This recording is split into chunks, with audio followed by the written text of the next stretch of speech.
Hello बच्चों, let's read the question. So the question says describe the structure and write two functions of Golgi apparatus. तो चलिए बात करते हैं सबसे पहले इस क्वेश्चन के अंदर की कंसेप्ट पर। तो हमारे इस क्वेश्चन का जो की कंसेप्ट है वो क्या है, वो है गोल्जी apparatus। कि गोल्जी apparatus क्या होता है। तो गोल्जी apparatus के बारे में कामेलो गोल्जी ने बताया था, उन्होंने इसे नर्व सेल में देखा था। तो गोल्जी apparatus क्या होता है, तो गोल्जी apparatus में हमें एक स्ट्रक्चर देखने को मिलती है सिस्टर्नी। तो सिस्टर्नी क्या है, सिस्टर्नी होती है एक ऐसी सेट लाइक स्ट्रक्चर्स होती है, ठीक है। और यही सिस्टर्नी क्या होती है, एक के ऊपर एक प्लेस होती है। तो हम इसके लिए क्या कहते हैं, ये कैसे देखने को मिलती है, ये स्टैक देखने को मिलती है, स्टैक शेप होती है, स्टैक टुगेदर इन पैरेलल रो के अंदर देखने को ये मिलती है। अब ये तो बात हो गई हमारे पास सिस्टर्नी के बारे में। तो सिस्टर्नी के बाद हम क्या देखते हैं कि गोल्जी अपरेटस में नेक्स्ट स्ट्रक्चर हमें देखने को मिलती है वेसिकल्स होती है। और यही वेसिकल्स क्या होती हैं, ये वेसिकल्स हमें देखने को मिलती है गोल्जी अपरेटस के सराउंडेड कवर रहती है, घिरी हुई रहती है, सराउंडेड रहती है, सराउंडेड इन गोल्जी अपरेटस। गोल्जी अपरेटस में ये क्या रहती है, सराउंडेड रहती है, पूरी चारों ओर फैली रहती है। अब बात करते हैं नेक्स्ट वन।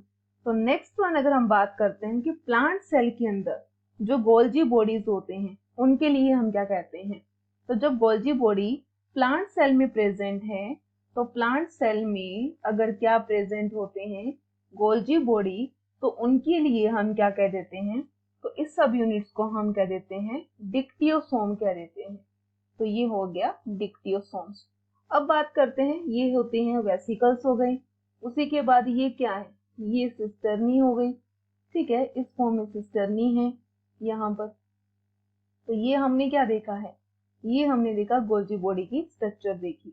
अब इसी सिस्टर्नी के बाद में अगर हमसे पूछे कि ट्रांसफेज कौन सी है, तो हम देखते हैं सिस और ट्रांसफेज के बारे में। तो हम इस स्ट्रक्चर के अंदर कहेंगे ये कौन सी फेज है, ये है ट्रांसफेज है। और यहाँ होती है एंडोप्लाज्मिक रेटिकुलम, और नियर द एंडोप्लाज्मिक रेटिकुलम जो फेस हमें देखने को मिलती है वो कौन सी फेस होती है, वो होती है सिस फेस। तो यहाँ हमें देखने को मिलेगी सिस फेस। और ये स्ट्रक्चर किसका है, तो ये स्ट्रक्चर है गोल्जी बॉडी का, जिसे गोल्जी एपरेटस कहते हैं। अब बात करते हैं फंक्शंस की, कि कौन कौन से फंक्शंस देखने को हमें मिलते हैं। तो let me correct this first of all about functions. Golgi body से कौन कौन से फंक्शंस हमें देखने को मिल रहे हैं। तो चलिए बात करते हैं फंक्शंस की। तो गोल्जी बॉडी क्या करता है, मॉडिफिकेशन का काम भी करता है। तो फर्स्ट ऑफ ऑल हम क्या कहेंगे कि गोल्जी बॉडी क्या करता है, गोल्जी बॉडी से जो फर्स्ट फंक्शन हमें देखने को मिलता है, तो ये करता है फॉर्मेशन। तो ये किसकी फॉर्मेशन करता है, ये फॉर्मेशन करता है लाइसोसोम की। सो फॉर्मेशन ऑफ लाइसोसोम। तो एनिमल सेल्स के अंदर तो लाइसोसोम की फॉर्मेशन कर देता है।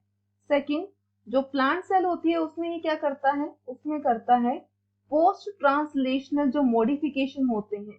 सो पोस्ट ट्रांसलेशनल जो मॉडिफिकेशन देखने को मिलते हैं किसके अंदर, तो ये मॉडिफिकेशन होते हैं प्रोटीन में। उसके लिए भी कौन रिस्पॉन्सिबल होता है, गोल्जी बॉडी रिस्पॉन्सिबल होता है। थर्ड अगर हम बात करते हैं, तो ये क्या करता है, तो ये क्या करता है मटेरियल्स को पैकेजिंग करने के लिए भी रिस्पॉन्सिबल होता है।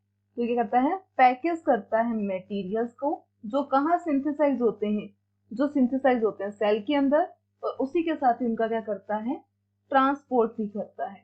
So I hope you understand very well. Best of luck. Thank you.